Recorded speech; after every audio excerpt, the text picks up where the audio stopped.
এমনি তো চিন্ময়বাবুর মায়ের সাথে সবসময় কথা হয়, আজকে দীর্ঘ সময় কথা হলো। এইসব বিষয়গুলো তো এমনি আমরা জানতাম, তারপর আরো শিওর হইলাম যে আমরা দেখেছি যে আমার দেশে সেই চন্দনধর থেকে গেরুয়া সন্ধি এরকম নামে কি শিশু এরকম একটা নিউজ করেছে।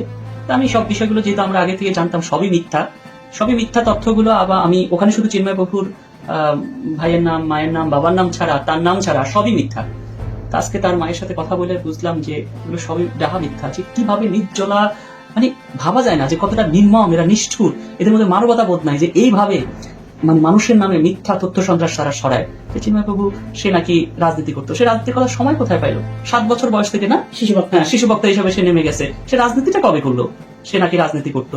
তার বাবা নাকি আওয়ামী লীগের সমাবেশে যে মারা গেছে, ওই দিনের মানে তার বাবা শহরে গেছে মারা গেছে, ওই দিনের কার সমাবেশ, আওয়ামী লীগের সমাবেশ ছিল না বিএনপি সমাবেশ ছিল, সেটা তো কেউ দেখার কোনো বিষয় না। ওই দিনে আওয়ামী লীগের সমাবেশ ছিল, ওই দিন তো শহরে, চট্টগ্রাম শহরে সবসময় কোনো না কোনো প্রোগ্রাম থাকে, ওইটা গেছে মানে হ্যাঁ, তাহলে চিন্তা করেন সে নাকি সে ওই সমাবেশে যে মারা গেছে। মানে এতটা মিথ্যা কথা, প্রত্যেকটা তথ্য মিথ্যা কথা। তো মাসিমা, চিন্ময়বাবু কি কখনো রাজনীতি করছেন? ও খারাপ তো সময় পাইছে না, সারাদিন এবার শুনেন 7 বছরের থেকে জন্মসভা করছে তো 7 বছর 8 9 এই 9 বছর ও মৎস্য করছে ছেলে ছোট ছেলে ছোট বয়স থেকে সে বেরোছে, কোনো রাজনীতি করে না। তার বাবাও তো রাজনীতি করে নাই, আপনার হাজবেন্ডও তো করে নাই। ও প্রাইভেট হেডমাস্টার ভাই এরা রাজনীতি করে। তাহলে আপনি চিন্তা করেন, তাহলে এই যে মিথ্যাচার, কি পরিমাণে মিথ্যাচার ছড়াইছে, মিথ্যাচার ছড়াচ্ছে। আমি মনে করি যে বিবেক সম্পন্ন মানুষের এই বিষয়গুলো দেখা উচিত, যে আসলে মিথ্যা দিয়ে যদি কোনো কিছু বলতে হয় সত্য কথা বলা উচিত। এভাবে মানুষের নামে মিথ্যা প্রপাগান্ডা, প্রত্যেকটা তথ্য আমি দেখলাম যে এরা যে ছড়াচ্ছে চিন্ময়বাবুর নামে, যে আরে বাবা চিন্ময়বাবু হিন্দুদের একত্রিত করছে, এটাই তাদের ভয়। একজন সাধুকে এত ভয় যে একজন হিন্দুকে এক করছে। মানে তার সবচেয়ে বড় দোষ যে সে এই মানে বাংলাদেশে হিন্দুরা বিচ্ছিন্ন বিক্ষিপ্ত ছিল, বিভিন্ন মত পথে তাদের এক কেন করছে। মানে হিন্দু কেন এক হবে, হিন্দু কেন বড় বড় সমাবেশ করবে, হিন্দুরা থাকবে একেবারে পায়ে পায়ে পড়ে থাকা বিড়ালের মতন, যে পায়ের মধ্যে লুটুপুটু করে থাকতে হবে। অথবা বনসাই গাছ হয়ে তারা বৃক্ষ হইতে পারবে না, বনসাই গাছ হয়ে আপনি ড্রয়িং রুমে শোভা পাবে। তারা কেন বৃহৎ গাছ হয়ে অন্য পাখিদের আশ্রয় দিবে? এই সবকিছু মিলে আমি কেন, আপনি দেখছেন যে আমার কথার মধ্যে একটু রাগ ক্ষোভ চলে আসতেছে, কারণ আমি যে ওই যে নিউজটা হয়েছে এটার প্রত্যেকটা তথ্য চিন্ময়বাবুর মাকে জিজ্ঞেস করলাম এবং প্রত্যেকটা তথ্যই দেখলাম মিথ্যা। তা আসলে আমার খুবই খারাপ লাগছে। তো আরেকটি তথ্য, যে চিন্ময়বাবুর সাথে তার মায়ের 3 বার কথা হয়েছে। তো কি বলছে চিন্ময়বাবু? শুধু কান্না, আমাকে দেখবে না, আসলে আমি মরে যাবো এই কথা কান্না করতে, আর কিছু বলতে পারছি না। এর কান্না করতে আমি তো কিছু দেখতে পাচ্ছি না।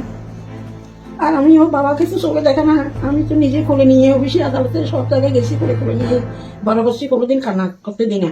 কিন্তু এই 3-4 বারের কান্নাটা আমার জীবনে শেষবারের মতন কান্না। চিন্তা করবেন না। আর দেখেন ওকে কোলে নিয়ে জন্মসভা করাচ্ছে সবাই। আপনি কি মনে করেন মাসিমা যে চিন্ময়বাবু কোনো অপরাধ করছে? আমার ওর জীবনে তো ও না, ওর বাবু একদম সাধু, সবাই আমাদের শ্বশুরা, আমার বাবেরা সবাই তো ধর্মপতি। তাহলে আপনার এরকম সাধুকে এরকম যে অপরাধী সাজাইছে, এই বিষয় নিয়ে আপনার মতামত কি? এরা যারা সারাতে তাদের অপরাধ ভগবানের বিচার করবে, আজকে না হলে কালকে।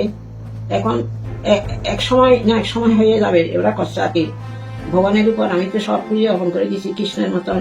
না হলে ছোটকালে 5 বছরের ছেলে কি 7 বছরের ছেলে জন্মসভা করতে, 5 বছরের ছেলে কি পূজা আস্থা করে না, এই পুজো সবকিছু করতো।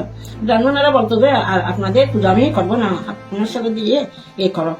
তাহলে 7 বছরের ছেলে জন্ম কোলে কোলে নিয়ে মুশকিলে নিচে কুতুব দিয়ে নিচে সব জায়গায় নিয়ে আমি বলতাম যে আমার ছেলেকে আমাকে আবার আনিয়ে দিতে হবে। কিন্তু আমি বিশ্বাস করতে পারতাম না যে কোলে কোলে করে নিয়ে যাচ্ছে, তার থেকেও পিছনে নাই। মাসিমা, আপনি চিন্তা করবেন, আপনি বলছেন যে আপনি যে আমাদের পরিবারের কেউ কোনোদিন জেলে যায় নাই, কিন্তু জেলে যায় নাই ঠিক আছে, আপনি নিজেই বলছেন যে একটা আপনার ছেলে হিন্দু জাতির জন্য সে তাকে গ্রেফতার করছে, এর জন্য আপনার দুঃখ পাওয়ার কিছু নাই। আমাদের বংশগত বাপের বাড়ি কেউ তো একটা বিদেশি সিগারেটও খাই না, আমাদের বংশ শ্বশুরা বা স্বামীরা বিদেশি সিগারেটও খাই না, কোনো কিছু নেশাযুক্ত নাই, একদম ধর্মপত। বরঞ্চ আপনি গর্বিত, আগামীতে বাংলায় যেমন চৈতন্যদেবের মা যেমন গর্বিত সচীদেবী, ঠিক সেরকম ভাবে চিন্ময়বাবুর মা হিসাবে আপনি মানে ঘরে ঘরে আপনাকে স্মরণ করবে। তো আমি আর কি বলবো, আপনি চিন্তা করবেন না। মানে মাসিমা, মনে করবেন যে যথা ধর্ম তথা জয়, সত্যমেব জয়তে, সত্যের জয় আমাদের বেদের মধ্যে আছে, যে সত্যমেব জয়তে, এটাই সত্য কথা, সত্য জয়লাভ করবেই। যে এভাবে মিথ্যা প্রপাগান্ডা করে আসলে বেশি কিছু করা সম্ভব না। এটা আমার চোখে বাড়তেছে, কেউ অনুকূল নিয়ে, কেউ এক ধারা নিয়ে আমরা হিন্দুরা করছে।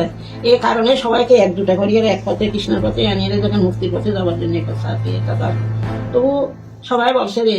সর্বশেষ এক কথা যদি আপনি বলেন কিছু, যে মাসিমা কি বলবেন এক কথায়? এক কথায় বলতে পারতো যে ভগবান ওকে জীবনে বাঁচাই কোনো মতে হানলে যথায় জন্ম তথায় জয় যদি হয় হবে। আমি তো বারবার বলেছি ছেলেকে যদি হাসির চা হয় বা বেকুড়ের চা হলে করবে, যথায় জন্ম তথায় যায়। ঠিক আছে, চিন্ময় বাবুর মাও বললো আমাদের ধর্মেও আছে যথা ধর্ম তথা জয়, এবং ধর্মই জয় লাভ করবে। ধন্যবাদ।